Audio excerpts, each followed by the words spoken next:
જેણે માત્ર ધન ભેગું જ કર્યું છે, ભેગું જ કર્યું છે. અહીંયા લખ્યું સબ હસ્તૈન ભોજનમ. જેણે કોઈ દિવસ દાન ન કર્યું હોય, જેણે કોઈ દિવસ પુણ્યનું સત્કર્મનું કામ ન કર્યું હોય અને માત્ર પૈસો જ ભેગો કર્યો હોય અને ગમે તેમ કરીને પૈસો ભેગો કરી લ્યો, નાના માણસોના એ ભાગનો પૈસો પોતાની તેજોરીમાં નાખ્યો હોય તો એવાના ઘરનું ભોજન કરવું એટલે સમજવું આ સબ હસ્તૈન ભોજનમ.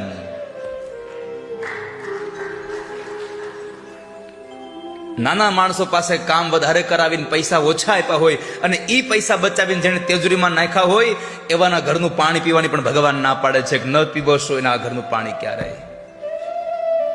જેને ગરીબોના ગળા લૂછા છે, જેના મોઢામાંથી કાઢેલો કોળિયો